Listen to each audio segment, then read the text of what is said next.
সুপ্রিয় শিক্ষার্থীবৃন্দ, আজকের অনলাইন ক্লাসে তোমাদের স্বাগত জানাচ্ছি। আশা করি তোমরা সবাই ভালো আছো।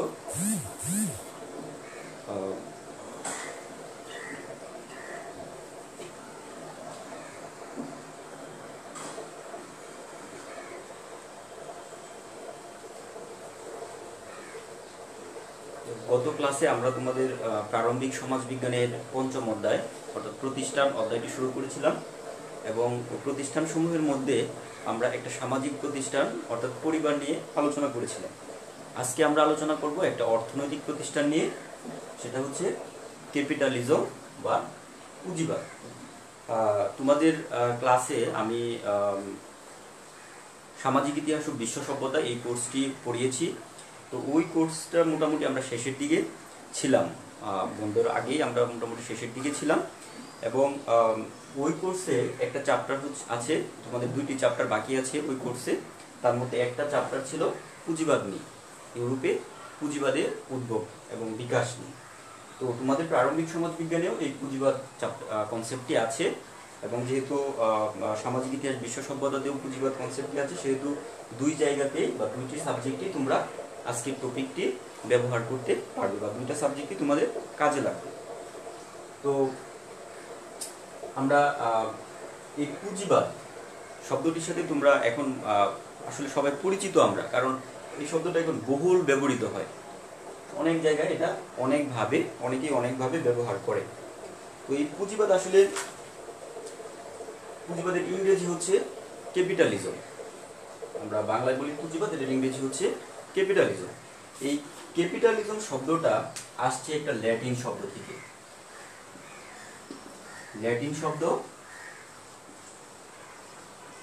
ক্যাপুট থেকে, ল্যাটিন শব্দ ক্যাপুট থেকে আসছে ক্যাপিটাল। ল্যাটিন শব্দ ক্যাপুট থেকে এই ক্যাপিটাল শব্দটা আসছে এবং এই ক্যাপুট শব্দের ল্যাটিন এই ক্যাপুট শব্দের অর্থ হচ্ছে স্টক, মানি বা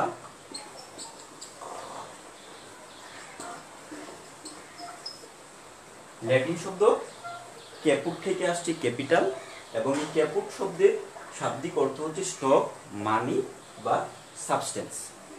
তো এই ক্যাপিটাল শব্দটাকে অর্থাৎ তাহলে আমরা বুঝলাম যে ক্যাপিটালিজম শব্দটা আসছে ক্যাপিটাল থেকে, আর এই ক্যাপিটাল শব্দটা আসছে ল্যাটিন শব্দ ক্যাপুট থেকে এবং ক্যাপুট শব্দের অর্থ হচ্ছে স্টক, মানি বা সাবস্টেন্স। এই ক্যাপিটাল শব্দটা প্রথম ব্যবহার করেন হচ্ছে কটগ্রেভ নামক একজন দার্শনিক।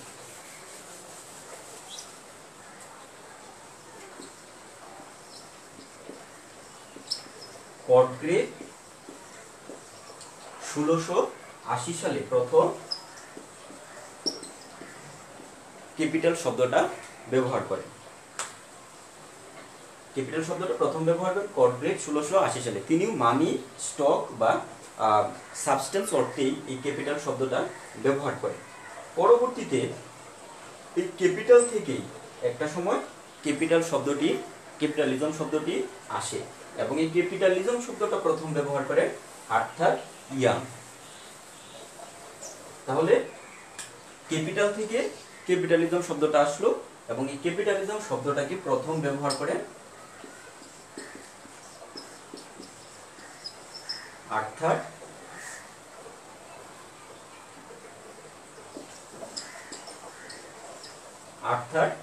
ইয়াং 1792 সালে। আর্থার ইয়াং 1792 সালে প্রথম ক্যাপিটালিজম শব্দটি ব্যবহার করেন। পরবর্তীতে 1854 সালের দিকে এই ক্যাপিটালিজম শব্দটা একটা কনসেপ্ট হিসেবে ব্যবহার হওয়া শুরু হয় এবং এই ক্যাপিটালিজম শব্দটা বহুল প্রচারিত, প্রকাশিত বা পরিচিতি পায় কার্ল মার্কস এবং এঙ্গেলসের লেখনীর মাধ্যমে।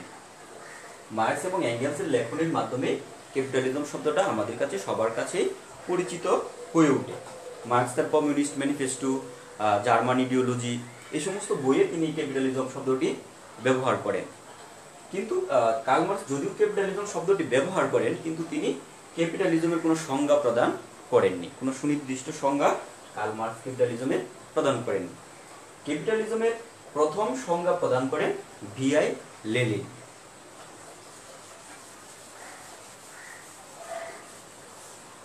ক্যাপিটালিজমের প্রথম সংজ্ঞা প্রদান করেন ভিআই লেনিন। আমরা ভ্লাদিমির ইলিচ লেনিন, রাশিয়ার, সোভিয়েত রাশিয়ার প্রথম সমাজতান্ত্রিক প্রেসিডেন্ট হচ্ছেন Vladimir Ilyich Lenin.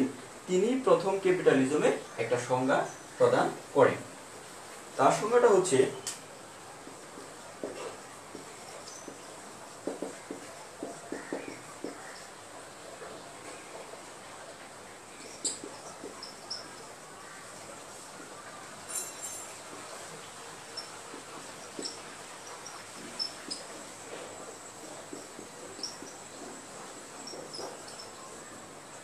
by capitalism is meant that stage of development of commodity production.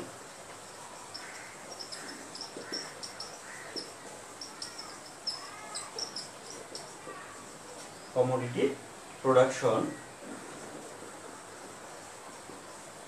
at which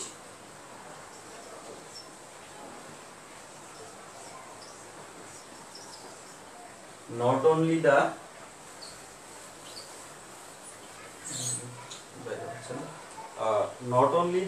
product of human labor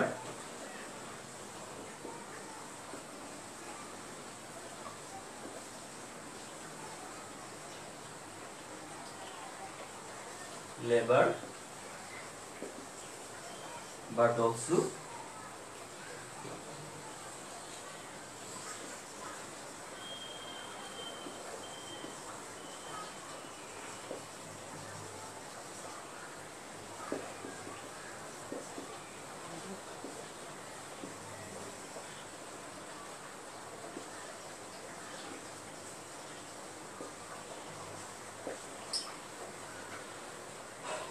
আসলে সব একসাথে লেখা যায় নাই।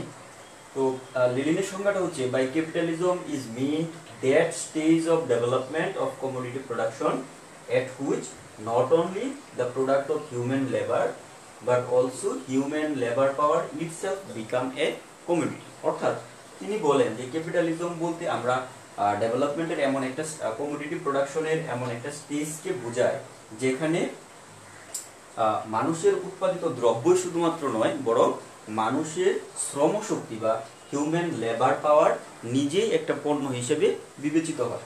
অর্থাৎ তিনি বলছেন যে এইখানে শুধুমাত্র মানুষের উৎপাদিত পণ্যই নয়, বরং মানুষের শ্রমশক্তি নিজেই একটা পণ্য, অর্থাৎ মানুষ নিজেই একটা পণ্য। আবার ক্যাপিটালিজমের আরেকটা সংজ্ঞা প্রদান করেছেন সিডনি ওয়েব। তার মতে পুঁজিবাদী ব্যবস্থা হচ্ছে সমাজের উন্নতির একটা স্তর যেখানে ব্যক্তিগত মালিকানা থাকে। ব্যক্তিগত মালিকানার দ্বারা উৎপাদন ব্যবস্থা, কলকারখানা, শিল্প প্রতিষ্ঠান, শ্রমিকদের শ্রম ইত্যাদি নিয়ন্ত্রণ করা যায় এবং মালিকের উৎপাদিত দ্রব্যের উপর একচেটিয়া অধিকার থাকে। উৎপাদিত দ্রব্যের উপর শ্রমিকের কোনো অধিকার থাকে না এবং শ্রমিকগণ যে উৎপাদন করে সেই উৎপাদিত দ্রব্যের উপর তাদের মালিকানা থাকে না এবং তারা অবাধ মুনাফা থেকে বঞ্চিত হন। তাহলে এই সংজ্ঞাগুলোর আলোকে আমরা বলতে পারি যে পুঁজিবাদ হচ্ছে সমাজের এমন একটা সমাজ ব্যবস্থা যেখানে মানুষের সম্পদের ব্যক্তিগত মালিকানা থাকবে, অর্থাৎ সম্পত্তির ব্যক্তিগত মালিকানা থাকবে এবং ব্যবসার দ্বারা মানুষ অবাধ মুনাফা অর্জন করতে পারবে। অর্থাৎ পুঁজিবাদ হচ্ছে সম্পদের ব্যক্তিগত মালিকানা এবং অবাধ মুনাফা অর্জনের একটা ব্যবস্থা। যেহেতু এই ব্যবস্থায় সম্পদের ব্যক্তিগত মালিকানা থাকবে, সেহেতু সকল কিছুর মালিকানা লাভ করে একটা নির্দিষ্ট শ্রেণী, যাদেরকে আমরা বলি মালিক শ্রেণী, তারাই সমাজের সকল সম্পদের বা উৎপাদন উপকরণের মালিক হয় এবং যেহেতু তারা মালিক শ্রেণী, সেহেতু সমাজে তাদের আধিপত্য প্রতিষ্ঠিত হয় এবং তারা শ্রমিকদের উৎপাদিত দ্রব্যের মাধ্যমে যে মুনাফা লাভ করে সেই মুনাফা তারা একচেটিয়াভাবে তারা ভোগ করে। শ্রমিকরা তাদের উৎপাদিত দ্রব্যের মুনাফায় তাদের শ্রমিকদের কোনো অধিকার থাকে না। তাহলে আমরা পুঁজিবাদের একটা সংজ্ঞা দেওয়ার চেষ্টা করলাম। আমরা প্রথমেই বললাম যে পুঁজিবাদ শব্দটা মূলত 1680 সালে কনক্রিটের মাধ্যমে ক্যাপিটাল শব্দটা আসছে ল্যাটিন শব্দ ক্যাপুট থেকে, এবং পরবর্তীতে ক্যাপিটাল থেকেই আসলে ক্যাপিটালিজম নামক শব্দটি উদ্ভূত হয়েছে। 1792 সালে আর্থার ইয়াং প্রথম ক্যাপিটালিজম শব্দটি ব্যবহার করেছেন, এবং এই ক্যাপিটালিজম শব্দটি আমাদের কাছে পরিচিত বা বহুলভাবে ব্যবহার করেছেন মার্কস এবং এঙ্গেলস, যদিও তারা তার সুস্পষ্ট সংজ্ঞা প্রদান করেননি। পরবর্তীতে ভিআই লেনিন একটা ক্যাপিটালিজমের সংজ্ঞা প্রদান করেছেন। তিনি বলেছেন, by capitalism is mean that stage of development of commodity production at which not only the product of human labor, not only the products of human labor but human labor power itself becomes a commodity. তো এই পুঁজিবাদের অনেকগুলো বৈশিষ্ট্য, আমরা সংজ্ঞার আলোকে পুঁজিবাদ কি সেটা বোঝার চেষ্টা করলাম। এখন আমরা বৈশিষ্ট্যের আলোকে পুঁজিবাদটাকে বোঝার চেষ্টা করব। বৈশিষ্ট্য থেকে আমরা পুঁজিবাদকে আরো ভালোভাবে বোঝার সুযোগ পাবো। পুঁজিবাদের আসলে অনেকগুলো বৈশিষ্ট্য রয়েছে। সংজ্ঞা থেকে আমরা পুঁজিবাদের অনেকগুলো বৈশিষ্ট্য পাই। যেমন প্রথম যে বৈশিষ্ট্য পুঁজিবাদের সেটা হচ্ছে ব্যক্তি মালিকানা।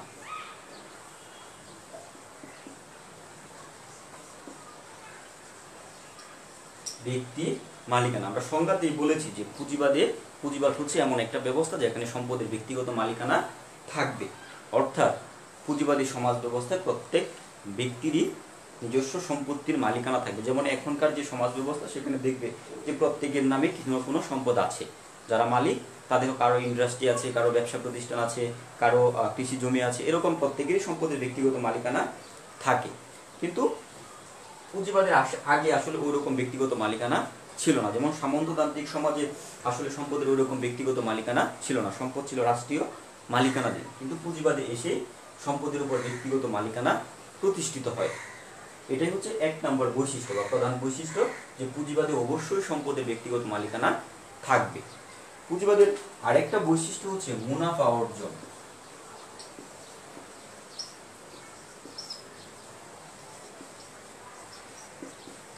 মুনাফা অর্জন, আমরা প্রথম বৈশিষ্ট্য বললাম যে পুঁজিবাদে ব্যক্তিগত মালিকানা থাকবে, আর পুঁজিবাদের অন্য আরেকটা বৈশিষ্ট্য হচ্ছে মুনাফা অর্জন। পুঁজিবাদে মানুষ যাই উৎপাদন করে সেটার একমাত্র উদ্দেশ্য হচ্ছে মুনাফা অর্জন করা, অর্থাৎ মালিক শ্রেণী শ্রমিকদের মাধ্যমে কলকারখানাতে উৎপাদন করে, এবং সেই উৎপাদন কিন্তু নিজেদের ব্যবহারের জন্য করে না, তারা সেটা উৎপাদন করে মুনাফা অর্জন করার জন্য। পুঁজিবাদ হচ্ছে আসলে মুনাফা অর্জনের একটা ব্যবস্থা। তারপর হচ্ছে শ্রম শক্তি হচ্ছে পুঁজি।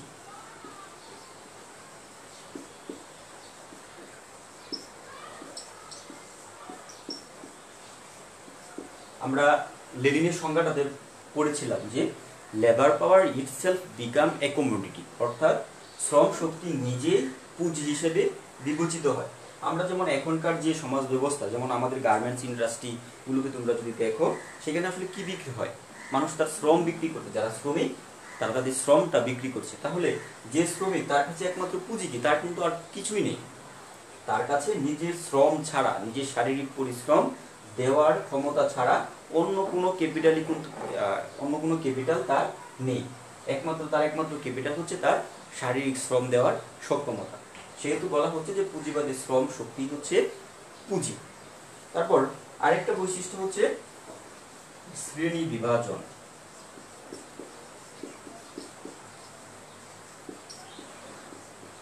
শ্রেণী বিভাজন, পুঁজিবাদ হচ্ছে একটা শ্রেণী বিভাজিত সমাজ। এখানে বিভিন্ন সামাজিক শ্রেণী আমরা দেখে থাকি।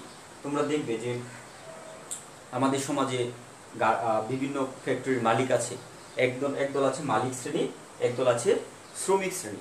এছাড়াও এখানে বিভিন্ন ধরনের চাকরিজীবী শ্রেণী আছে, কৃষক আছে, ব্যবসায়ী আছে, অর্থাৎ এখানে অনেক ধরনের শ্রেণী আমরা দেখতে পাই। অর্থাৎ এটা হচ্ছে মূলত একটা শ্রেণী বিভাজিত সমাজ। মানুষ বিভিন্ন ধরনের কাজে এখানে লিপ্ত থাকে।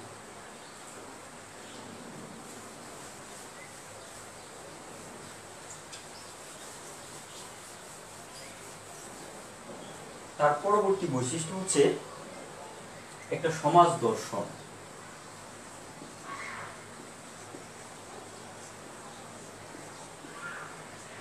একটি সমাজ দর্শন, পুঁজিবাদ হচ্ছে একই সাথে একটা সমাজ ব্যবস্থা, সেই সাথে অর্থনৈতিক ব্যবস্থা। এই পুঁজিবাদের সাথে আরো কতগুলো বিষয় জড়িত, এর সাথে রাজনীতি জড়িত, এর সাথে গণতন্ত্র জড়িত, মুক্ত চিন্তা জড়িত, ব্যক্তি স্বাধীনতা জড়িত। পুঁজিবাদের সাথে গণতন্ত্র, মুক্ত চিন্তা, ব্যক্তি স্বাধীনতা, এই বিষয়গুলো জড়িত। আজকের যে সমস্ত আমরা পুঁজিবাদী দেশ দেখি সবগুলোই মূলত গণতন্ত্র, মুক্ত ব্যক্তি স্বাধীনতা, মুক্ত চিন্তা, প্রতিযোগিতা, অবাধ প্রতিযোগিতা, আইনের শাসন ইত্যাদি বিষয়গুলোতে গুরুত্ব আরোপ করে থাকে। অর্থাৎ পুঁজিবাদের আগের যে সমাজগুলো ছিল সেগুলোতে কিন্তু এইগুলো ছিল না, গণতন্ত্র ছিল না, অবাধ প্রতিযোগিতা ছিল না, ব্যক্তি স্বাধীনতা ছিল না, মুক্ত চিন্তা এগুলোর সুযোগ ছিল না। পুঁজিবাদে এই সুযোগ আছে, অর্থাৎ এখানে গণতন্ত্র আছে, মুক্ত চিন্তা আছে, ব্যক্তি স্বাধীনতা আছে, অবাধ প্রতিযোগিতা আছে, এরকম বিভিন্ন বৈশিষ্ট্য আমরা পুঁজিবাদী সমাজে দেখতে পাই। এই জন্য এটাকে বলা হচ্ছে এটা একটা সমাজ দর্শন। পুঁজিবাদের আরেকটা বৈশিষ্ট্য হচ্ছে অবাধ প্রতিযোগিতা।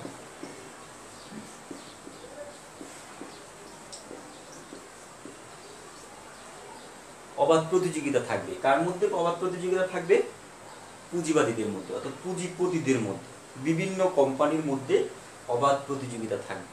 যেমন তোমরা দেখবে যে আমরা সাবান ব্যবহার করি, তোমরা দেখবে বাজারে অনেক ধরনের সাবান আছে, যেমন ইউনিলিভার কোম্পানি আছে, আমাদের দেশীয় অনেক কোম্পানি আছে, তাদের মধ্যে একটা ক্রমাগত প্রতিযোগিতা চলছে, একটা মুক্ত বাজার, সেই মুক্ত বাজারে দখল করার জন্য একটা অবাধ প্রতিযোগিতা তাদের মধ্যে চলছে। সব থেকে কম রেটে সব থেকে ভালো প্রোডাক্ট যারা দিতে পারছে তারাই প্রতিযোগিতায় সব থেকে ভালো করছে, মার্কেট ভালো করছে বা মার্কেটে টিকে থাকছে, ব্যবসা করতে পারছে। এর ফলে কি হচ্ছে, মানুষ তার চাহিদা অনুযায়ী, তার পছন্দ অনুযায়ী প্রতিযোগিতাপূর্ণ বাজার থেকে সব থেকে কম মূল্যে সব থেকে ভালো প্রোডাক্ট ব্যবহারের সুযোগ পাচ্ছে, যেহেতু এখানে অবাধ প্রতিযোগিতা আছে। পুঁজিবাদের এটা হচ্ছে আরেকটা প্রধান বৈশিষ্ট্য, যে পুঁজিবাদে অবাধ প্রতিযোগিতা থাকবে।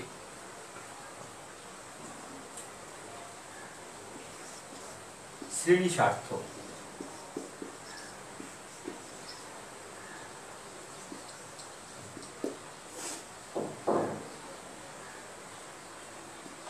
শ্রেণী স্বার্থ। পুঁজিবাদে প্রধানত দুইটা শ্রেণী। কার্ল মার্কস যে পুঁজিবাদ ব্যাখ্যা করেছেন সেইখানে তিনি প্রধানত পুঁজিবাদী সমাজে দুইটা শ্রেণীর কথা বলেছেন, একটা হচ্ছে বুর্জুয়া শ্রেণী এবং আরেকটা হচ্ছে প্রলেতারিয়েট। আরো সহজভাবে বললে একটা হচ্ছে মালিক শ্রেণী আর একটা হচ্ছে শ্রমিক শ্রেণী। এই মালিক এবং শ্রমিক শ্রেণীর মধ্যে শ্রেণী স্বার্থ নিয়ে ক্রমাগত সংঘাত থাকে। মালিকরা চায় শ্রমিকদের যত কম, যেভাবে শোষণ করা সম্ভব শোষণের মাধ্যমে সর্বোচ্চ মুনাফা অর্জন করা, আবার শ্রমিকরা চায় এই মুনাফা থেকে তারাও সুবিধা নিতে চায়। ফলে কি হয়, মালিকদের সাথে শ্রমিকের সবসময় একটা দ্বন্দ্ব লেগে থাকে, একটা শ্রেণী স্বার্থ বা শ্রেণী সংগ্রাম লেগে থাকে, মালিকদের সাথে শ্রমিকদের কন্টিনিউয়াস একটা দ্বন্দ্ব চলমান থাকে এই পুঁজিবাদী সমাজে।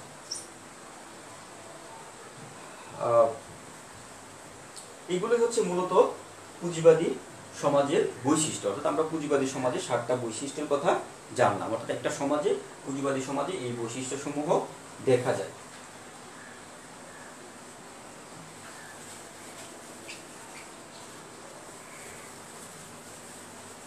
এখন আমরা দেখব হচ্ছে পুঁজিবাদের স্তর।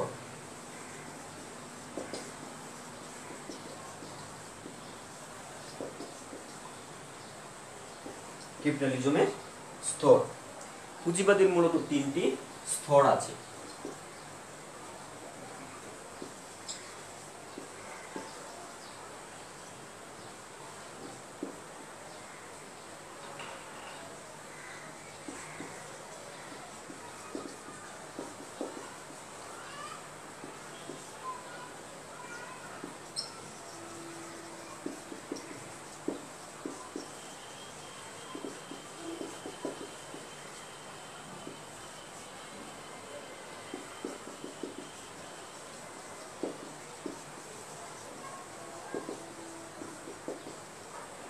পুঁজিবাদের 3টি স্তর আছে। একটা হচ্ছে কমার্শিয়াল ক্যাপিটালিজম, একটা ইন্ডাস্ট্রিয়াল ক্যাপিটালিজম, আর একটা হচ্ছে ফিনান্সিয়াল ক্যাপিটালিজম। কমার্শিয়াল ক্যাপিটালিজম হচ্ছে মার্কেট। কমার্শিয়াল ক্যাপিটালিজমের এক্সাম্পল মার্কেট, ইন্ডাস্ট্রিয়াল ক্যাপিটালিজমের এক্সাম্পল হচ্ছে ইন্ডাস্ট্রি, ফ্যাক্টরি, এবং ফিনান্সিয়াল ক্যাপিটালিজমের হচ্ছে ব্যাংক এবং ইন্স্যুরেন্স কোম্পানি। অর্থাৎ পুঁজিবাদের তিনটা স্তর, একটা হচ্ছে কমার্শিয়াল ক্যাপিটালিজম, অর্থাৎ এটা হচ্ছে মার্কেটের মাধ্যমে হয়ে থাকে, একটা হচ্ছে ইন্ডাস্ট্রিয়াল ক্যাপিটালিজম, এটা ফ্যাক্টরি ইন্ডাস্ট্রির মাধ্যমে হয়ে থাকে, এবং আরেকটা হচ্ছে ফাইন্যান্সিয়াল ক্যাপিটালিজম, এটা হয়ে থাকে ব্যাংক এবং ইন্স্যুরেন্স কোম্পানির মাধ্যমে। অর্থাৎ তিনটা স্তর আমরা পুঁজিবাদের পেয়ে থাকি। এখন আমরা দেখবো হচ্ছে পুঁজিবাদের উদ্ভব, কিভাবে পুঁজিবাদের উদ্ভব হয়েছে বা কেন ইউরোপে পুঁজিবাদের উদ্ভব হয়েছে। পুঁজিবাদের উদ্ভব নিয়ে দুই ধরনের মতবাদ আছে, দুইটি প্রধান মতবাদ আছে যে কেন পুঁজিবাদের উদ্ভব হয়। একটা হচ্ছে ম্যাক্স ওয়েবারের মতবাদ, আর একটা হচ্ছে কার্ল মার্কসের মতবাদ।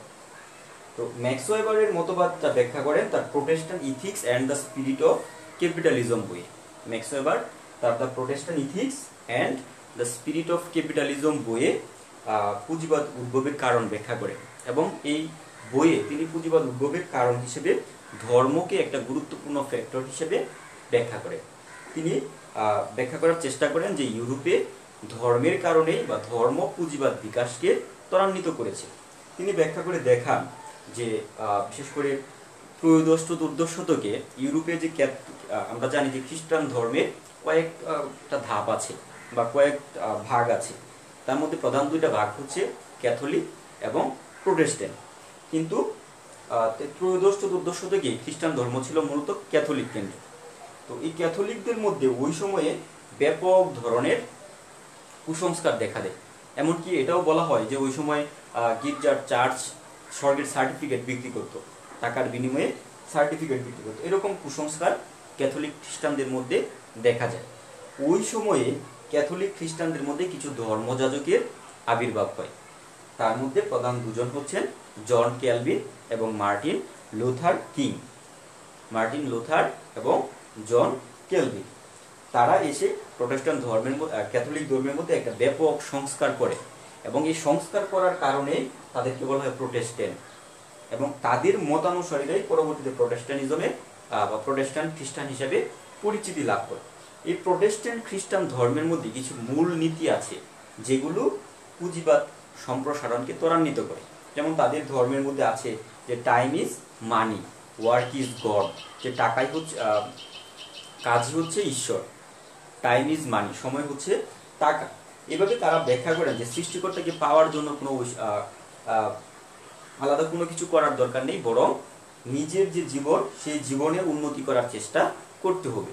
ফলে এই ধর্মের মধ্যে কার্ল মার্কস ব্যাখ্যা করে দেখিয়েছেন যে এই প্রোটেস্ট্যান্ট ধর্মের যে নীতিসমূহ সেগুলো ইউরোপে পুঁজিবাদ বিকাশকে সম্প্রসারিত করেছে বা ত্বরান্বিত করেছে। এটা হচ্ছে ম্যাক্স ওয়েবারের মতবাদ। ম্যাক্স ওয়েবার এটা ব্যাখ্যা করেছেন। আর পুঁজিবাদের ব্যাখ্যার অন্য আরেকটা তাত্ত্বিক দৃষ্টিভঙ্গি হচ্ছে দ্বান্দ্বিক দৃষ্টিভঙ্গি, অর্থাৎ কনফ্লিক্ট থিওরিস্ট যারা, বিশেষ করে কার্ল মার্কস এবং এঙ্গেলস। কার্ল মার্কস বস্তুবাদী দৃষ্টিতে অর্থাৎ ম্যাটেরিয়ালিস্টিক ওয়েতে পুঁজিবাদের উদ্ভবের কারণ ব্যাখ্যা করার চেষ্টা করেছেন।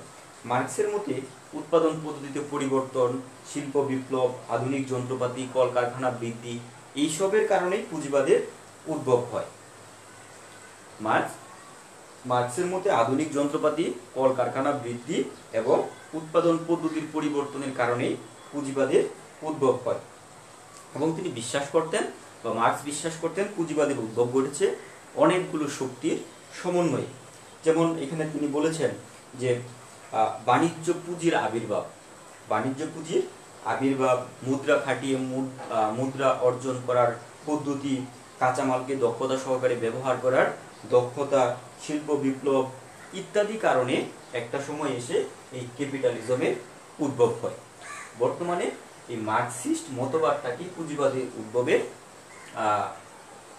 একটা যৌক্তিক ব্যাখ্যা হিসেবে মনে করা হয়, যদিও ম্যাক্স ওয়েবারের মতবাদটাও ম্যাক্স ওয়েবারের ধর্মকে তিনি যে ব্যাখ্যা করেছেন পুঁজিবাদ উদ্ভবের কারণ, সেটা পুঁজিবাদের একটা কারণ হতে পারে, কিন্তু মূল কারণ আসলে অনেকগুলো কারণেই পুঁজিবাদের উদ্ভব হয়, যেটা কার্ল মার্কস ব্যাখ্যা করার চেষ্টা করেছেন। এখন আমরা আলোচনা করব পুঁজিবাদের উদ্ভবের কারণগুলো। কার্ল মার্কস এবং ম্যাক্স ওয়েবারের বাইরে গিয়ে আমরা পুঁজিবাদ উদ্ভবের সাধারণ যে কারণগুলো সেগুলো ব্যাখ্যা করার চেষ্টা করব। পুঁজিবাদ উদ্ভবের পিছনে যে কারণগুলো রয়েছে তার প্রথমেই বলা যায় সামন্তবাদের পতন।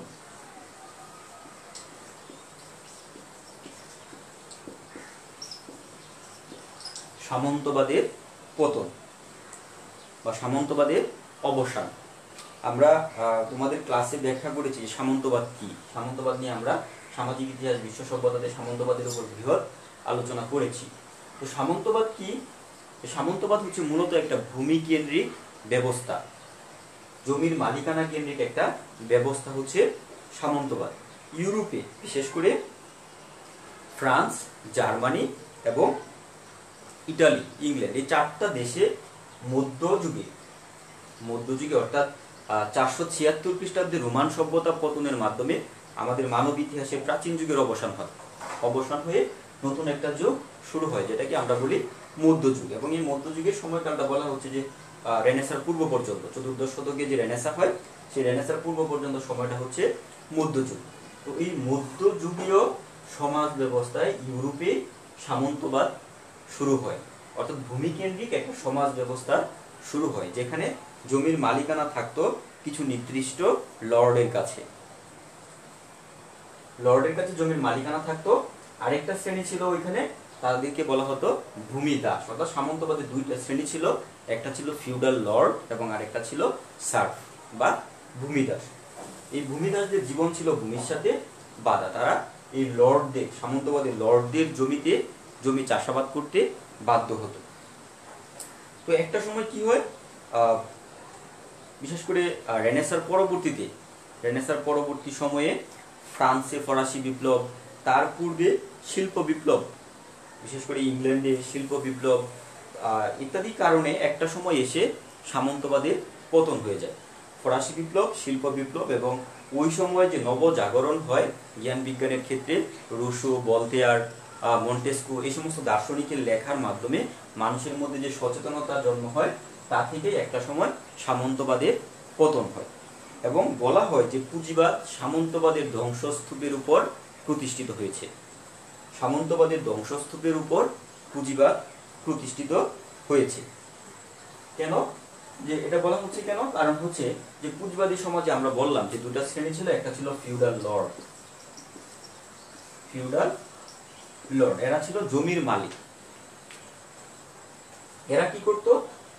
সার্ফ যারা ছিল তাদেরকে তাদের জমিতে কাজ করতে বাধ্য করত এবং এরা একটা সময় প্রচুর বিলাসী জীবনযাপন করা শুরু করে, ভোগবিলাসী জীবনযাপন করা শুরু করে এবং সার্ফ যারা তাদের উপর প্রচুর অত্যাচার শুরু করে। এর পরিপ্রেক্ষিতে বিভিন্ন দেশে বিদ্রোহ দেখা দেয় এবং এরই প্রেক্ষিতে 1086 সালে ইংল্যান্ডের রাজা উইলিয়াম সেলসবেরিতে প্রথম একটা সভা আহ্বান করেন এবং ওই সভাতে তিনি জমির মালিকানা কৃষকদের দিয়ে দেন। তিনি বলেন যে কৃষকদের জমির উপর মালিকানা থাকবে।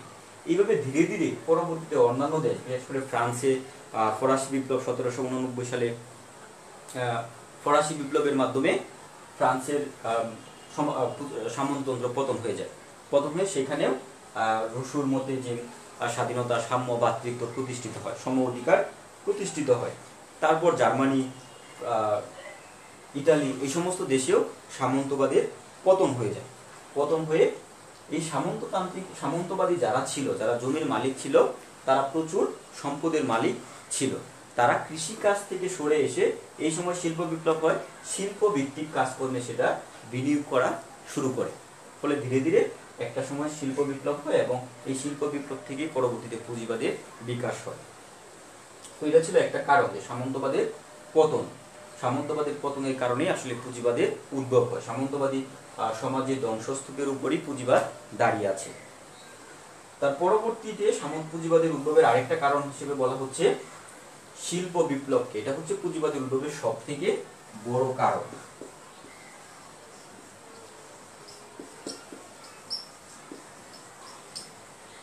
শিল্প বিপ্লব।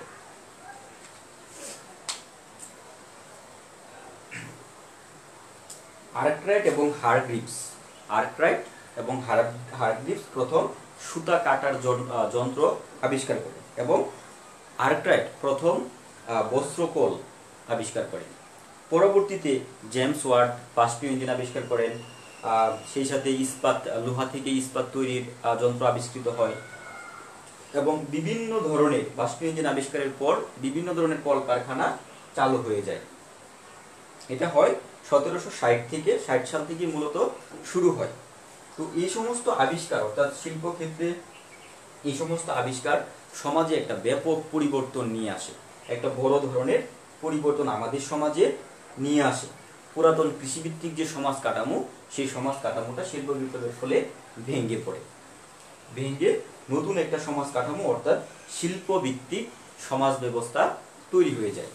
এবং এই শিল্পভিত্তিক সমাজ ব্যবস্থাতে উৎপাদন কৌশল, কারিগরি অগ্রগতি, বৈজ্ঞানিক আবিষ্কারের ফলে 150 বছরের যে আমূল পরিবর্তন সাধিত হয়, সমাজের মধ্যে যে আমূল পরিবর্তন সাধিত হয়, সেই পরিবর্তনের ফলই হচ্ছে আজকের পুঁজিবাদ। অর্থাৎ শিল্প বিপ্লব শুধুমাত্র উৎপাদন ক্ষেত্রে পরিবর্তন করেনি, সমাজেও পরিবর্তন নিয়ে আসে। সামন্তবাদে যারা ভূমিদাস ছিল, যারা দাস ছিল, শিল্প সমাজে তারা স্বাধীন শ্রমিক হিসেবে বিবেচিত হতে লাগলো। তারা গ্রামীণ এলাকা ছেড়ে, কৃষিভিত্তিক গ্রামীণ এলাকা ছেড়ে শিল্পভিত্তিক এলাকাতে চলে আসতে লাগলো। এসে তারা স্বাধীন শ্রমিক হিসেবে শিল্পভিত্তিক ফ্যাক্টরিতে কাজ করা শুরু করলো। এইভাবে ধীরে ধীরে একটা বিশাল স্থায়ী শ্রমিক শ্রেণী আর সামন্তবাদে যারা মালিক ছিল, তারাই একটা সময় দেখা গেল যে শিল্প বিপ্লবের ফলে যে সমস্ত কলকারখানা গড়ে ওঠে, সেগুলোর মালিকানা তারাই দখল করে নিচ্ছে বা তারাই মালিক হচ্ছে। ফলে কি হচ্ছে যে একই সাথে শিল্প বিপ্লবে একটা মালিক শ্রেণী গড়ে উঠছে, সেই সাথে এই শিল্পের উপর নির্ভরশীল একটা বৃহৎ স্বাধীন শ্রমিক শ্রেণী গড়ে উঠছে। যে দুইটা হচ্ছে পুঁজিবাদের প্রধান নিয়ামক বা পুঁজিবাদের প্রধান বৈশিষ্ট্য, যে একটা মালিক শ্রেণী থাকবে, একটা শ্রমিক শ্রেণী থাকবে। পরবর্তীতে ধীরে ধীরে ইংল্যান্ড থেকে সমগ্র ইউরোপে এই শিল্প বিপ্লব ছড়িয়ে পড়ে এবং এই শিল্প বিপ্লবের ফলশ্রুতিতে আসলে পুঁজিবাদ বিকশিত হয়। তারপর 3 নম্বর হচ্ছে বণিক শ্রেণীর উদ্ভব।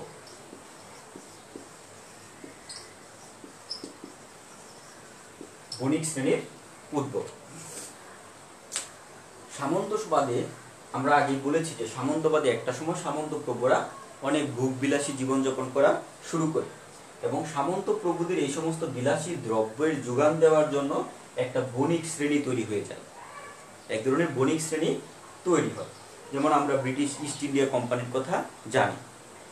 ব্রিটিশ ইস্ট ইন্ডিয়া কোম্পানি, পর্তুগিজদের কোম্পানি ছিল, ডাচদের ডেনিশ ইস্ট ইন্ডিয়া কোম্পানি, ফ্রান্সের বণিক কোম্পানি, এরকম বিভিন্ন দেশে একটা বণিক গোষ্ঠী গড়ে ওঠে। ওটার কারণ ছিল এই সামন্তবাদে যারা প্রভু ছিল তাদের বিলাসী দ্রব্যের যোগান দেওয়া। একটা সময় কি হয়, এই বণিক শ্রেণীরা একত্রিত হয়ে যায়, একত্রিত হয়ে বা বণিকরা একত্রিত হয়ে জয়েন্ট স্টক কোম্পানি গড়ে তোলে বা কোম্পানি গড়ে তোলে এবং একটা সময় এই কোম্পানি এত শক্তিশালী হয়ে ওঠে যে এরা এই সামন্ত প্রভুদেরও উপরও আধিপত্য বিস্তার করা শুরু করে বা সামন্ত প্রভুদের নিয়ন্ত্রণ করা শুরু করে এবং মুনাফা লাভের আশায় এরা সমগ্র পৃথিবীতে বাণিজ্য করা শুরু করে। আমরা যেমন জানি যে ব্রিটিশ ইস্ট ইন্ডিয়া কোম্পানি আমাদের দেশে এসেছে মূলত বাণিজ্য করার উদ্দেশ্যে, তাদের উদ্দেশ্য ছিল বাণিজ্য করা। পর্তুগিজ, আরো অনেক ফরাসি, ডাচ, এরা ডেনমার্ক, এরা অনেক কোম্পানি আমাদের দেশে বাণিজ্য করার উদ্দেশ্যে আসে। শুধু আমাদের দেশে নয়, বরং সমগ্র পৃথিবীতেই এই বণিক শ্রেণী বাণিজ্য করা শুরু করে। ফলে কি হয়, এই বাণিজ্যের বণিক শ্রেণীর বাণিজ্যিক উন্নতি সাধন একটা সময় গিয়ে পুঁজিবাদের উদ্ভব ঘটায় বা ব্যবসা বাণিজ্যের যে প্রসার হয় বণিক শ্রেণীর মাধ্যমে, তাদের মাধ্যমে পরবর্তীতে একটা সময় গিয়ে পুঁজিবাদের উদ্ভব হয় ব্যবসা বাণিজ্যের মাধ্যমে। আরেকটা কারণ হচ্ছে উপনিবেশ নীতি, উপনিবেশ প্রতিষ্ঠা।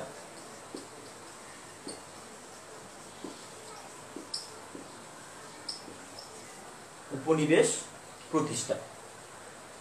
তো রেনেসার পরবর্তীতে ইউরোপে 1400 শতকে যে রেনেসা হয় তার পরবর্তীতে ইউরোপ আসলে জ্ঞান বিজ্ঞান সকল দিক থেকে অন্যান্য অঞ্চল থেকে এগিয়ে যায় এবং তারই ফলশ্রুতিতে তারা যোগাযোগ ব্যবস্থাতেও প্রচুর উন্নতি সাধন করে।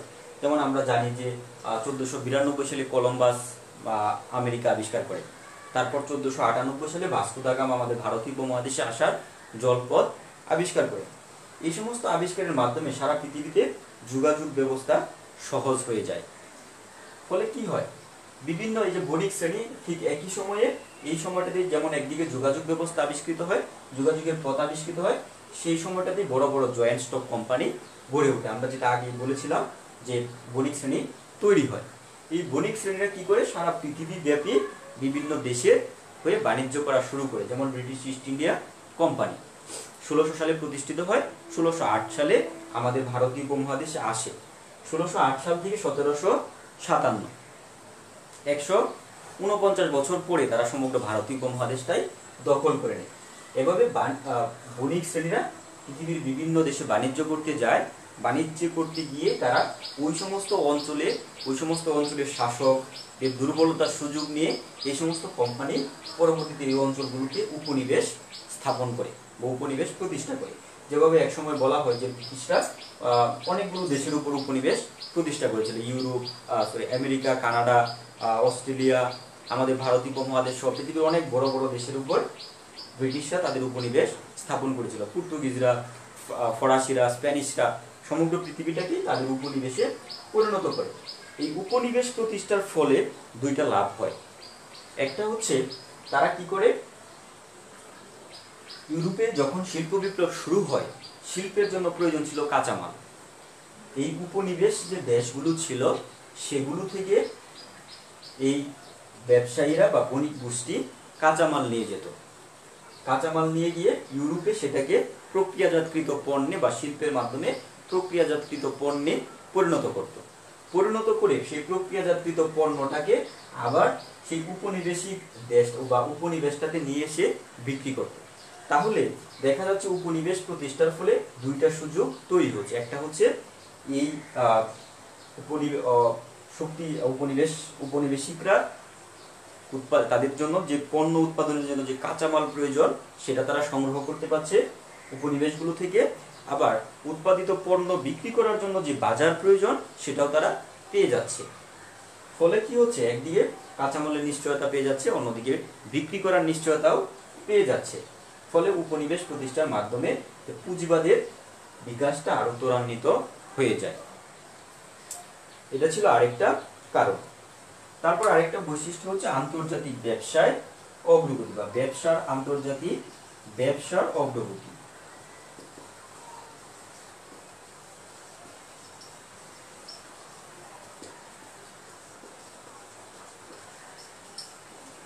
আন্তর্জাতিক ব্যবসার অগ্রগতি। শিল্প বিপ্লবের পরবর্তীতে বিভিন্ন দেশ, যেহেতু মেশিনের মাধ্যমে পণ্য উৎপাদন করা হয়, সেহেতু বিভিন্ন দেশ তাদের উদ্বৃত্ত পণ্য বিদেশে রপ্তানি করা শুরু করে। তারা আগে আমরা বলছি যে উপনিবেশ প্রতিষ্ঠা করছে, উপনিবেশ প্রতিষ্ঠার মাধ্যমে তারা কাঁচামালের নিশ্চয়তা পেয়ে গেছে, ফলে পণ্য উৎপাদনে তাদের আর কোনো বাধা থাকলো না, তারা প্রচুর পরিমাণ পণ্য উৎপাদন করা শুরু করলো। পরবর্তীতে সেই উৎপাদিত পণ্য বিক্রি করার জন্য তাদের বাজার দরকার, তারা তাদের এই উপনিবেশিক দেশগুলোতে নিয়ে এসে আবার সেই পণ্যকে বিক্রয় করা শুরু করলো। এভাবে আন্তর্জাতিক বাণিজ্যের একটা ব্যাপক অগ্রগতি সাধিত হয়, আমদানি রপ্তানি শুরু হয়, এবং এই আমদানি রপ্তানির মাধ্যমে এই উপনিবেশিক দেশগুলো প্রচুর পরিমাণ মুনাফা অর্জন করে। এবং এই মুনাফা নিয়ে কি করছে, তারা কিন্তু সামন্তবাদী প্রভুদের মতো এই মুনাফাকে ভোগবিলাসে উড়িয়ে দিচ্ছে না, বরং তারা কি করছে, মুনাফাটাকে পরবর্তীতে আবার আরেকটা শিল্প প্রতিষ্ঠার জন্য ব্যবহার করছে। এইভাবে ধীরে ধীরে অনেক নতুন নতুন শিল্প প্রতিষ্ঠিত হয়, সাম্রাজ্যবাদের প্রসার হয় এবং আন্তর্জাতিক ব্যবসা বাণিজ্যের প্রসার হয়। ফলে একটা সময় সমগ্র পৃথিবী শুধুমাত্র ইউরোপের উপর নির্ভরশীল হয়ে ওঠে বা ইউরোপ সমগ্র পৃথিবীর উপর আধিপত্য বিস্তার করতে সক্ষম হয়।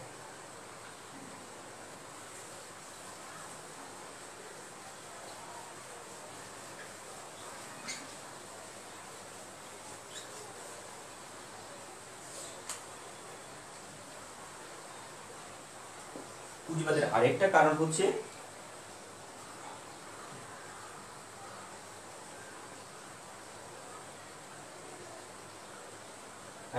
হচ্ছে কাগজের টাকার প্রচলন।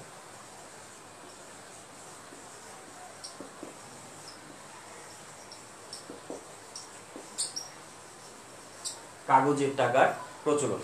একটা সময় মানুষ ব্যবসা বাণিজ্য করতে হচ্ছে বিনিময় প্রথার মাধ্যমে। অর্থাৎ পণ্যের মাধ্যমে, পণ্য বিনিময়ের মাধ্যমে তারা ব্যবসা বাণিজ্য করত। পরবর্তীতে একটা সময় লোহা, স্বর্ণ, রূপা ইত্যাদির মাধ্যমে বিনিময় প্রথা প্রচলিত ছিল। স্বর্ণ মুদ্রা, রৌপ্য মুদ্রার মাধ্যমে বিনিময় প্রথা প্রচলিত হওয়া, ব্যবসা বাণিজ্য প্রচলিত ছিল। কিন্তু একটা সময় আরো পরে এসে কাগজের মুদ্রা প্রচলিত হয়ে যায়, ফলে ব্যবসা বাণিজ্যটা আরো অনেক সহজসাধ্য হয়ে যায়।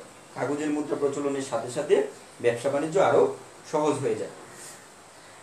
কাগজের নোট, এভাবে ইউরোপের বণিক শ্রেণী এবং ক্ষুদ্র ব্যবসায়ীগণ ব্যক্তি মালিকানার প্রতি উদ্বুদ্ধ হয় এবং পরবর্তীকালে সমাজে পুঁজিপতি হয়ে সামাজিক মর্যাদা লাভ করে এবং ইউরোপে পুঁজিবাদের বিকাশ হয়। আরেকটা বৈশিষ্ট্য হচ্ছে বুর্জোয়াদের উদ্ভব।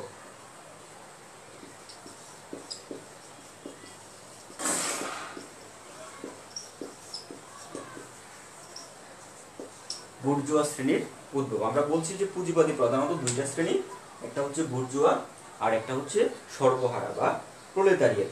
ইউরোপে কল কারখানা এবং বস্ত্রের কারখানায় যন্ত্রপাতি যারা যখন উৎপাদন বেড়ে গেল, তখন তা কয়েকজনে কুক্ষিগত হয়ে যায়। অর্থাৎ ইউরোপের যে শিল্প বিপ্লব হয়, সেই শিল্প বিপ্লবের ফলে শিল্প কারখানার মালিকানা কিন্তু সবাই লাভ করেনি, বরং একটা নির্দিষ্ট শ্রেণীর হাতে সেই মালিকানাটা চলে যায় এবং তারাই যন্ত্রের এবং কল কারখানার হাজার হাজার শ্রমিক নিয়ন্ত্রণ করত। কলকারখানার হাজার হাজার শ্রমিক এই বুর্জোয়া শ্রেণী নিয়ন্ত্রণ করে এবং তারা কি করে, এই কলকারখানার মাধ্যমে শ্রমিকদের দ্বারা যে পণ্য উৎপাদন করা হয়, সেই উৎপাদনের মাধ্যমে প্রচুর মুনাফা তারা লাভ করে এবং সেই মুনাফা থেকে শ্রমিকরা কিন্তু খুব একটা সুবিধা পেতেন, বা মুনাফার অংশীদার কখনোই শ্রমিকরা হয়নি, বরং শ্রমিকদের একটা নির্দিষ্ট পরিমাণ অর্থ দেওয়া হতো বা স্যালারি দেওয়া হতো, যাতে করে তারা কোনোভাবে তাদের জীবনযাপন করতে পারে।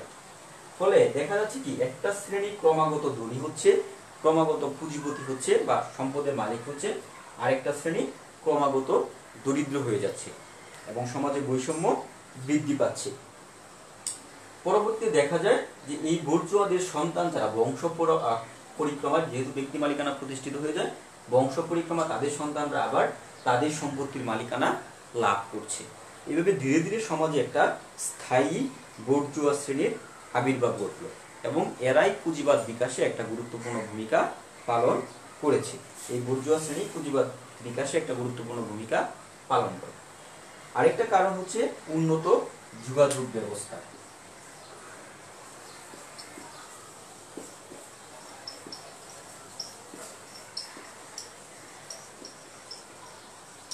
উন্নত যোগাযোগ ব্যবস্থা, উন্নত যোগাযোগ ব্যবস্থা পুঁজিবাদ বিকাশের অন্যতম একটা প্রধান কারণ। কেননা ব্যবসা বাণিজ্যের গতি ত্বরান্বিত করা এবং পারস্পরিক সম্পর্কের জন্য উন্নত যোগাযোগ ব্যবস্থা প্রয়োজন। আমরা দেখি ভারতের সাথে প্রথম জলপথ আবিষ্কার হয়, ইউরোপের সাথে যোগাযোগের প্রথম জলপথ আবিষ্কৃত হয় ভাস্কো দা গামার মাধ্যমে। এবং ভাস্কো দা গামা যখন জলপথ আবিষ্কার করেন, তখন পর্তুগিজরা আমাদের ভারতীয় উপমহাদেশীয় অঞ্চলে আসে। এই পর্তুগিজদের পাশাপাশি পরবর্তীতে ডেনিশ, ওলন্দাজ, ডেনমার্ক, ফ্রান্স এবং ব্রিটিশ, সর্বশেষ ব্রিটিশরা আসে, এসে ব্যবসা বাণিজ্য শুরু করে। এই যে যোগাযোগ ব্যবস্থা, এই যোগাযোগ ব্যবস্থা উন্নত হওয়ার কারণেই কিন্তু এই ব্যবসা বাণিজ্য সম্ভব হয়েছিল। আর ইউরোপের নাবিকদের উন্নত নৌকৌশল এবং বৈজ্ঞানিক জ্ঞান এবং যোগাযোগ ব্যবস্থার কারণে তারা সমগ্র পৃথিবীতে ওই সময়ে যোগাযোগ ব্যবস্থা প্রতিষ্ঠা করতে সক্ষম হয় এবং সমগ্র পৃথিবীর উপরই যোগাযোগ ব্যবস্থা এবং তাদের কৌশলের মাধ্যমে উপনিবেশ স্থাপন করে ওই সমস্ত অঞ্চলের সম্পদ নিজেদের দেশে নিয়ে আসতে লাগলো। ফলে ইউরোপে শিল্প প্রতিষ্ঠার জন্য যে প্রয়োজনীয় কাঁচামাল, সেই সাথে যে পুঁজির প্রয়োজন ছিল, সেটার যোগান তারা পেয়ে যায়। ফলে ধীরে ধীরে ইউরোপে পুঁজিবাদের বিকাশ হয়ে যায়। আর সর্বশেষ যে বৈশিষ্ট্য, সেটা হচ্ছে ধর্মীয় সংস্কার আন্দোলন।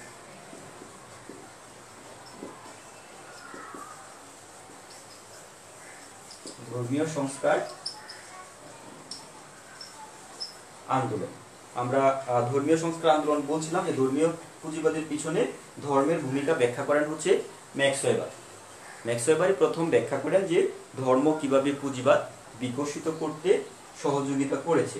তিনি ইউরোপীয় সমাজে বিভিন্ন ধর্মীয় সংস্কার আন্দোলন, বিশেষ করে প্রোটেস্ট্যান্ট ধর্মের সংস্কার আন্দোলনের মাধ্যমে যে পুঁজিবাদ ত্বরান্বিত হয়, সেটা ব্যাখ্যা করার চেষ্টা করেছেন বা ব্যাখ্যা করে দেখিয়েছেন। আবার তিনি এটাও দেখিয়েছেন যে আমাদের ভারতীয় উপমহাদেশে ধর্ম পুঁজিবাদকে বিকশিত হতে বাধা প্রদান করেছে। তাহলে এইগুলো ছিল আসলে পুঁজিবাদ বিকাশের কারণ। শিক্ষার্থী কিন্তু তোমাদের এই চ্যাপ্টার থেকে আমি শুরু দিয়ে বলেছিলাম যে তোমাদের দুইটি সাবজেক্টই কাজে লাগবে, সামাজিক ইতিহাস বিশ্ব সভ্যতায় এবং প্রারম্ভিক সমাজ বিজ্ঞান। দুইটা চ্যাপ্টার দুইটি বিষয়ে পুঁজিবাদ কনসেপ্টটা আছে। তোমরা পুঁজিবাদ কি, পুঁজিবাদের বৈশিষ্ট্য এবং ইউরোপে পুঁজিবাদ উদ্ভবের কারণ, এই 9টা কারণের কথা আমরা ব্যাখ্যা করব, এগুলো পড়বে। আর এখান থেকে অন্য আরেকটা প্রশ্ন আসার সম্ভাবনা থাকে, সেটা হচ্ছে ভারতীয় উপমহাদেশে পুঁজিবাদ উদ্ভবের প্রতিবন্ধকতা বা ভারতীয় উপমহাদেশে পুঁজিবাদ উদ্ভবের প্রতিবন্ধকতা স্বরূপ। যে ইউরোপে পুঁজিবাদ প্রতিষ্ঠিত হয় কিন্তু ভারতীয় উপমহাদেশে কেন সেভাবে পুঁজিবাদ আসেনি, সেটা ব্যাখ্যা করার জন্য অনেকগুলো কারণকে ব্যাখ্যা করা যায়। যেমন প্রথমেই বলা যায় যে স্বয়ংসম্পূর্ণ গ্রাম সম্প্রদায়। ভারতীয় উপমহাদেশে কেন পুঁজিবাদ প্রতিষ্ঠিত হয়নি সেটার কারণ ব্যাখ্যা করতে গেলে প্রথমে যেটা আসে সেটা হচ্ছে আমাদের ভারতীয় উপমহাদেশে স্বয়ংসম্পূর্ণ গ্রাম সম্প্রদায়, সেলফ সাফিসিয়েন্ট ভিলেজ কমিউনিটি।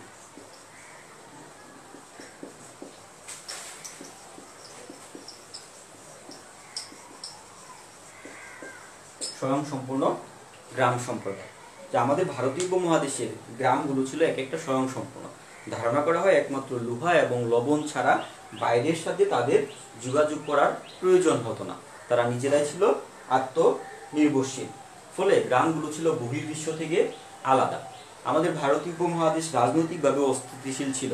ক্রমাগত এক রাজার পরবর্তীতে আরেক রাজা আসছে, এক শাসক পরিবর্তন হয়ে আরেক শাসক আসছে, কিন্তু গ্রামগুলোকে এই পরিবর্তন কখনোই স্পর্শ করতে পারেনি। কারণ হচ্ছে তারা স্বয়ংসম্পূর্ণ ছিল। বাইরে যে পরিবর্তন হচ্ছে সেই পরিবর্তনের প্রভাবে গ্রামের উপর পড়েনি, যে কারণে এরা ব্যবসা বাণিজ্য বা বহির্বিশ্ব থেকে আলাদা থাকায় বা সম্পদের অধিকারী না হওয়ায় এরা বা আমাদের ভারতীয় উপমহাদেশে ইউরোপের মতো পুঁজিবাদ গড়ে উঠেনি। তারপর আরেকটা কারণ বলা হয় যে জাতি বর্ণ প্রথা।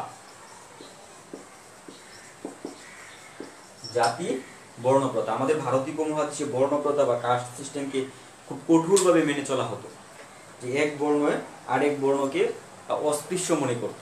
ফলে আমাদের ভারতীয় উপমহাদেশে মানুষের মধ্যে যে যোগাযোগ, সুদৃঢ় যোগাযোগ সেটা ছিল না। বংশ পরম্পরায়, এই জাতি বর্ণের আরেকটা বৈশিষ্ট্য হচ্ছে বংশ পরম্পরায় পেশা বেছে নেওয়া, অর্থাৎ পিতার পেশাকে সন্তান তার পেশা হিসেবে গ্রহণ করছে। এভাবে ধীরে ধীরে ভারতের সমাজটা জাতি বর্ণপ্রথার কারণে একটা স্থবির সমাজ হিসেবে গড়ে ওঠে। পরিবর্তনের ছোঁয়া এই সমাজে খুব একটা লাগেনি, যে কারণে এখানে পুঁজিবাদ বিকশিত হয়নি। তারপর আরেকটা বৈশিষ্ট্য হচ্ছে সামন্ততন্ত্রের সম্পর্কের অভাব।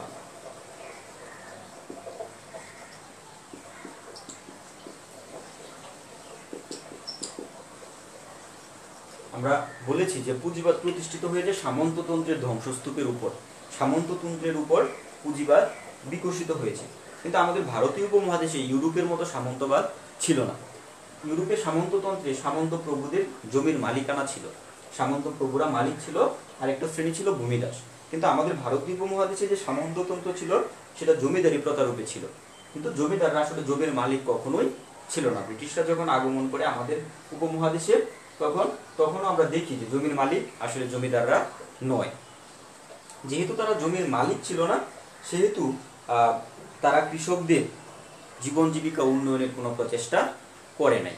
এবং আরেকটা কারণ ছিল, আমাদের ভারতীয় উপমহাদেশে যে সমস্ত জমিদার ছিল তারা ছিল কখনোই পুঁজিপতিদের মতো পুঁজি বিনিয়োগ করার মনোভাব তাদের ছিল না। তারা যেহেতু যদিও তারা প্রচুর পরিমাণ সম্পদের মালিক ছিল, কিন্তু তারা তাদের সেই সম্পদকে ভোগ বিলাসের মাধ্যমে উড়িয়ে দেওয়ার চেষ্টা করে, কিন্তু পুঁজিকে পুনরায় বিনিয়োগ করার প্রচেষ্টা আমাদের ভারতীয় উপমহাদেশের সামন্ততান্ত্রিকদের মধ্যে ছিল না, যে কারণে ভারতীয় উপমহাদেশে পুঁজিবাদ প্রতিষ্ঠিত হয়নি। তারপর শহরের অভাব।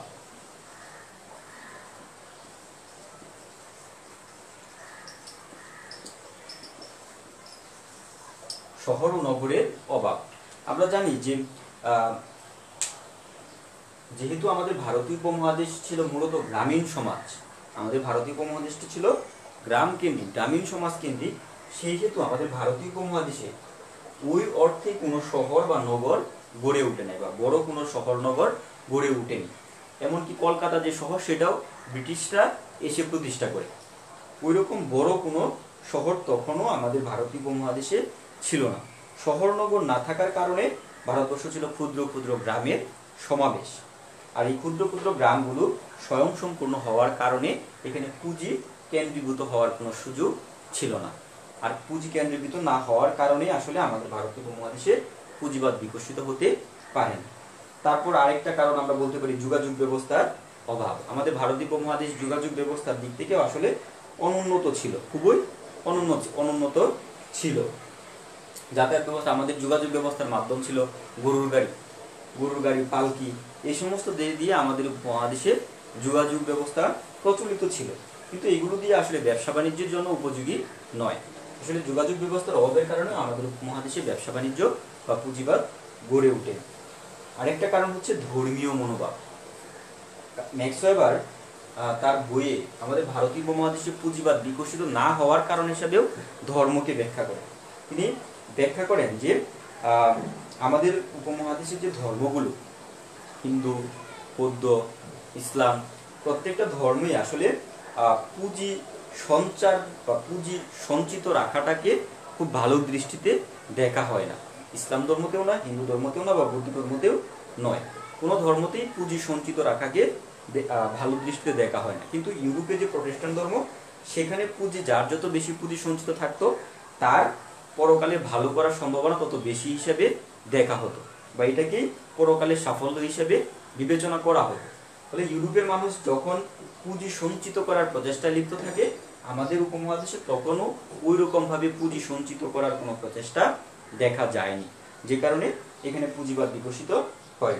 আর সর্বশেষ যে কারণ সেটা আমরা বলতে পারি উপনিবেশিক ব্যবস্থা। সপ্তদশ, অষ্টাদশ এবং ঊনবিংশ শতাব্দী পুঁজিবাদ যখন, অর্থাৎ এই সপ্তদশ, অষ্টাদশ এবং ঊনবিংশ শতাব্দীতেই ইউরোপে পুঁজিবাদ প্রতিষ্ঠিত হয়। কিন্তু এই সময়টা আমরা ছিলাম উপনিবেশ, কোনো না কোনো দেশের উপনিবেশ। ভারত, ব্রিটিশ ইস্ট ইন্ডিয়ার উপনিবেশ, বা পাকিস্তানের বা অন্য কোনো দেশের উপনিবেশ। তো এই উপনিবেশ হওয়ার কারণে আমরা আগেই বলেছি যে এরা কি করতো, উপনিবেশিক হওয়ার কারণে আমাদের কাঁচামাল ব্রিটিশরা তাদের দেশে নিয়ে গেছে, নিয়ে সেটাকে প্রক্রিয়াজাতকৃত পণ্যে পরিণত করেছে, আবার সেই প্রক্রিয়াজাতকৃত পণ্যটাকে আমাদের কাছে নিয়ে এসে বিক্রি করেছে। মাঝখান থেকে আমরা ক্রেতা, আমরাই উৎপাদনকারী, মাঝখান থেকে তারা একটা বিশাল অঙ্কের মুনাফা নিয়ে তারা তাদের দেশকে উন্নত করেছে। কিন্তু আমরা আমাদের যে দেশীয় শিল্পগুলো ছিল, ব্রিটিশদের সাথে প্রতিযোগিতায় টিকতে না পেরে আমাদের দেশীয় শিল্পগুলো ধীরে ধীরে আরো ধ্বংস হয়ে যায়। সেগুলো বিকশিত না হয়ে ধ্বংস হয়, আর ব্রিটিশরা সমৃদ্ধশালী হয়। এই উপনিবেশ নীতির কারণে আমাদের ভারতীয় উপমহাদেশীয় পুঁজিবাদ গড়ে ওঠে। এগুলি হচ্ছে আমাদের ভারতীয় উপমহাদেশীয় পুঁজিবাদ গড়ে না ওঠার কারণ। পরবর্তী ক্লাসে আমরা আরেকটা সামাজিক প্রতিষ্ঠান বা আরেকটা সমাজ ব্যবস্থা, অর্থনৈতিক ব্যবস্থা, সমাজতন্ত্র নিয়ে আলোচনা করব। তো শিক্ষার্থীবৃন্দ, আজকে আমরা একটা গুরুত্বপূর্ণ বিষয় নিয়ে আলোচনা করলাম, সেটা হচ্ছে পুঁজিবাদ। আমরা আলোচনা করলাম পুঁজিবাদ কি, পুঁজিবাদ শব্দটা কিভাবে আসছে, পুঁজিবাদের বৈশিষ্ট্যগুলো কি কি, পুঁজিবাদের স্তর 3টি, এটা আলোচনা করলাম। তারপর আলোচনা করলাম পুঁজিবাদ বিকাশের কারণ, আর সর্বশেষ আমরা আলোচনা করলাম ভারতীয় উপমহাদেশে পুঁজিবাদ বিকশিত হওয়ার না হওয়ার কারণ।